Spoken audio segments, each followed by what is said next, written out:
Why do you think Bitcoin mining is so disruptive and innovative, specifically for the oil and gas industry? I think a lot of people think of Bitcoin store of value. They think of it as a medium of exchange. They think of it as a speculation tool in financial markets. But you're specifically talking about this intersection of Bitcoin mining and oil and gas being such that this like match made in heaven. Why is that? And so really what Bitcoin mining is a lot of things, but it's the democratization of energy innovation. So if you wanted to innovate in the power sector or in the energy business, you needed to be independently wealthy with billions of dollars, or you needed to work at a massive corporation. You're going to work at that company for 10, 20 years.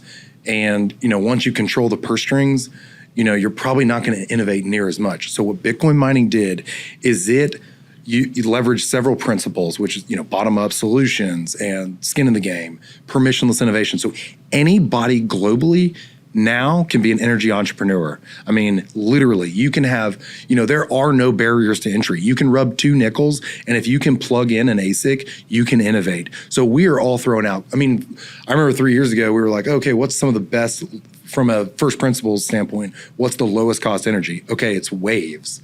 Okay, well, the biggest, most consistent waves are in the middle of nowhere. Sweet, let's take the Bitcoin mining there.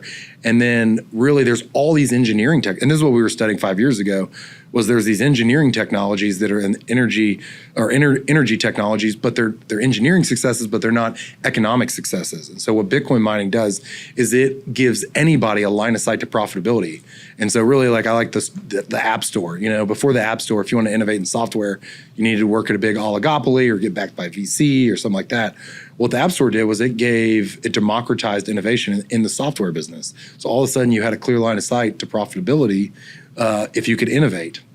And so the same thing with the Nakamoto of it basically just sent a signal to the market and said, if you lower the cost of power, then we will give you more capital. And so really Bitcoin mining is the most beautifully savage venture capital company. And it's focused on one thing and one thing only.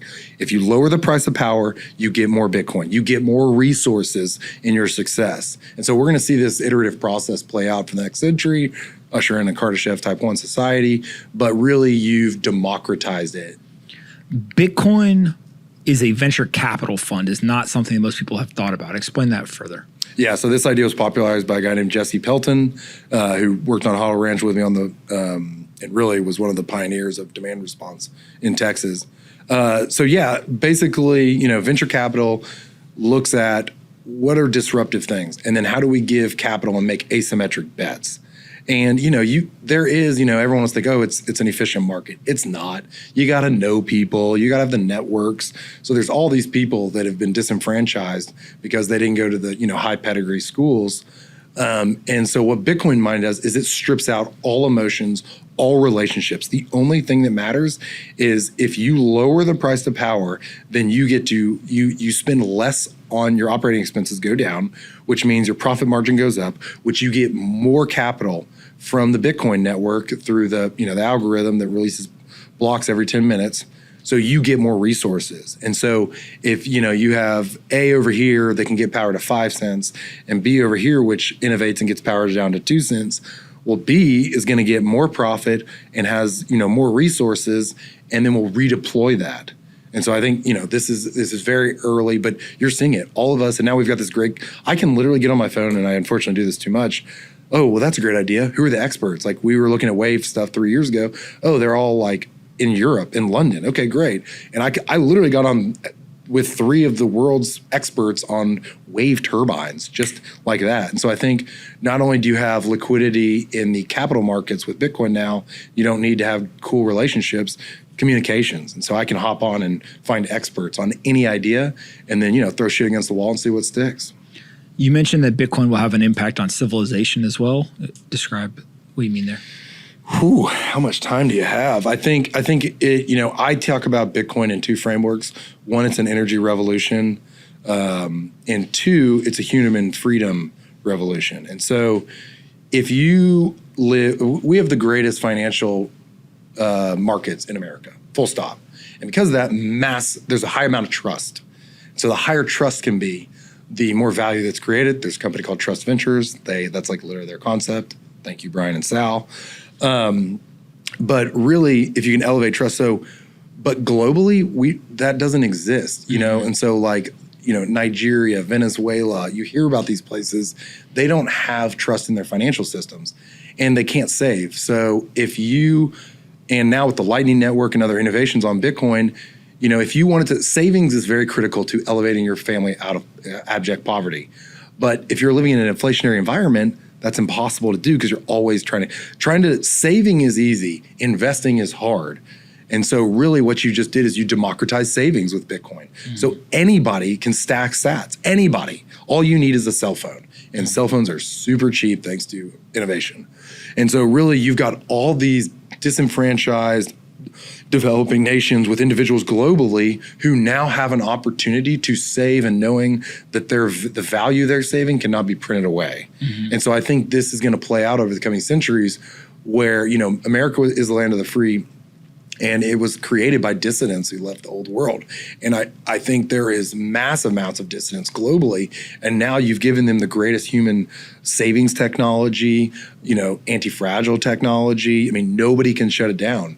So I think this is going to play out and equip families and individuals and I think that's the beauty of and need for education in the market of like Bitcoin, unless you're like a Ron Paul audit the Fed person here in America, Bitcoin is difficult to grasp.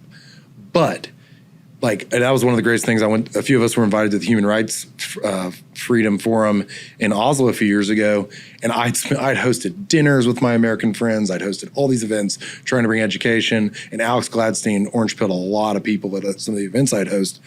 But it was always like, yeah, but I don't need, it was always a brick wall. But when I went to the Oslo Freedom Forum and I was like, oh, hey, here's what Bitcoin does. They're like, okay, great. How do I get that? Like they wanted it, they need it. So innovation happens on the fringe. So I think that's where, the Lightning Network and everything that's happening, the innovation isn't going to happen in America exclusively. It's going to happen where the people need it most. And when you think about 20, 30, 50 years from now, what does that look like in the world? Is it running on a Bitcoin standard and it's like hyper Bitcoinization? Is it Bitcoin is a savings technology and people still have other assets that they're investing in? Like, how do you think about it full well knowing predicting 50 years out is nearly impossible? Yeah, and so I have an opinion on the energy side, but on the just broad, Bitcoin is not just a money, and I'll use the analogy when people came to America. Why did America become so powerful? Why was so much wealth created here? And I think you tie it back to property rights. So when people came to America, they could own land. And the founding fathers could never have conceptualized, apps and social media. So how did we get, well, really we had land. And on top of land, which is like the base layer of Bitcoin, people built farming. People built shops, built real estate, but then they built an LLC, a corporation. Like those are layer 1, 2, 3 on, of land. And so none of that was possible. And then the internet comes along and supercharged it. So when I think about the future of Bitcoin, to me, it's an elevation of the principles that made America great. And so it is taking, the United States Constitution and enshrining it into code to where it set a vision and it gives more clarity and confidence to if you create value in the ecosystem, it'll be mutually beneficial.